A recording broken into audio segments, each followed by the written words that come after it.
मैं हूं सुदेश। चलिए आज की ताजा खबर को जानते हैं।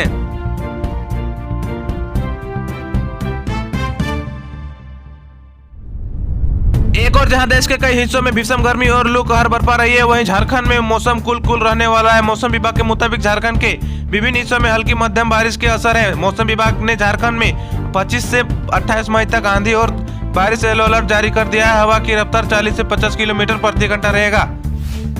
तूफान रेमन का असर झारखंड में भी देखने को मिल सकता है। झारखंड मौसम विभाग के अनुसार बंगाल की खाड़ी से बना डीप डिप्रेशन 26 मई की सुबह तक चक्रवाती तूफान में बदल जाएगा। यह उत्तर पूर्वी दिशा की ओर से आगे बढ़ रहा है। 26 मई की रात से यह तूफान 110 से 135 किलोमीटर प्रति घंटा की रफ्तार से बदल जाएगा। विभाग द्वारा संचालित आवास विद्यालयों में फूड बास्केट से मिलने वाले पोषण पौष्टिकता पर राज्य सरकार विशेष रिपोर्ट तैयार करेगी। हालांकि इससे पूर्व जनजातीय अनुसंधान संस्था के माध्यम से सभी आवासीय विद्यालयों में पोषण किट से क्या लाभ मिला और छात्रों में इस पोषण किट का क्या फायदा हुआ, इस पर अध्ययन होगा। यह अध्ययन कार्य लोकसभा चुनाव 2024 को लेकर जारी आदर्श आचार संहिता के समाप्त होने के बाद शुरू होगा। इसकी प्रक्रिया पूरी कर ली गई है। इस अध्ययन कार्य के लिए राज्य सरकार की ओर से 7,15,000 रुपए खर्च किए जाएंगे। क्षेत्र में शुक्रवार की देर रात एक किराना दुकान में चोरी करने आए 3 चोर आग से झुलस गए। दुकान में चोरी के दौरान लगी आग से एक की मृत्यु मौके पर हो गई, जबकि 2 गंभीर रूप से घायल हो गए हैं। ग्रामीणों ने बताया कि 3 चोर नाबालिग हैं। गंभीर रूप से झुलसे 2 में से एक नाबालिग को प्राथमिक उपचार स्वास्थ्य केंद्र ले जाया गया है, लेकिन उसकी स्थिति को गंभीर देखते हुए बेहतर इलाज के लिए उसे रांची रिम्स रेफर कर दिया गया है।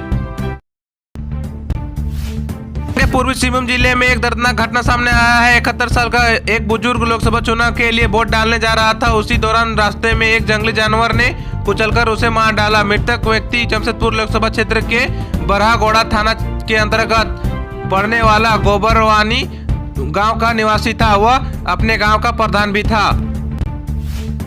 लोकसभा चुनाव के छठे चरण में झारखंड में शाम 7 बजे तक 62.16% मतदान हुआ। रांची लोकसभा क्षेत्र में 58.73%, धनबाद लोकसभा क्षेत्र में 58.90%, जमशेदपुर लोकसभा में 66.79% और गिरिडीह लोकसभा क्षेत्र में 65.44% वोटिंग हुई है। मुख्यमंत्री चंपा सोरेन ने शनिवार को कहा है कि लोकसभा चुनाव में छठे दौर की वोटिंग के बाद यह तो तय है कि भाजपा नेतृत्व को इस बात का एहसास हो चुका है कि इस बार उनकी स्थिति बेहद खराब है। बौखलाहट में अनर्गल बयानबाजी का दौर जारी है और 400 पार वाले नारे अब सुनाई नहीं दे रहे हैं। उन्होंने कहा है कि झारखंड जैसे छोटे राज्य में इस प्रकार प्रधानमंत्री, गृह मंत्री एवं बाकी बड़े नेताओं बार बार सभा कर रहे हैं। इससे तो यह स्पष्ट है कि हालात नाजुक है। इन्होंने अंतर्राष्ट्रीय प्रतियोगिता में भाग लेने वाले झारखंड के पहले वेटलिफ्टर बाबूलाल हेम्ब्रम ने मेरू में 2 कांस्य पदक प्राप्त किया है। सऊदी में फंसे हैं झारखंड के 45 मजदूर। कुवैत में जान की भीख मांग रहा दशरथ, सरकार से मदद की लगाई गुहार। घर से जब निकले थे तो आंख में यह उम्मीद थी कि 2 वक्त की रोटी कमा सकेंगे, बाल बच्चों को अच्छे स्कूल में पढ़ा सकेंगे और तंगहाली से परिवार दूर रहेगा। पर अब स्थिति यह है कि दोनों वक्त खुद का पेट भरना मुश्किल हो रहा है।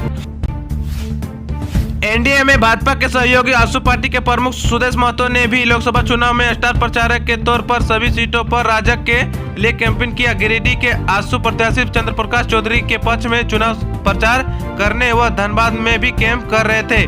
प्रचार का समापन उन्होंने टुंडी विधानसभा क्षेत्र से रोड शो और पदयात्रा के साथ किया था। इस के मतदान की समाप्ति के बाद झारखंड के मुख्य निर्वाचन पदाधिकारी के रवि कुमार और राज्य पुलिस नोडल पदाधिकारी हेबी होमकर ने संयुक्त प्रवक्ता की मुख्य निर्वाचन पदाधिकारी के रवि कुमार ने कहा है कि छठे चरण का चुनाव शांतिपूर्वक संपन्न हो गया है।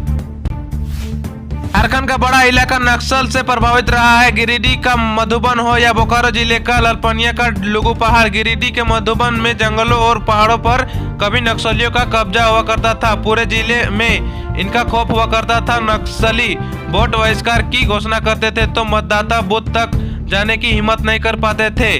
अब तस्वीर बदल गई है, लोग बेखौफ मतदान कर पाए। इसके लिए सुरक्षा बलों ने टुंडी से फ्लोएंग मोर्चा की भी निकाली।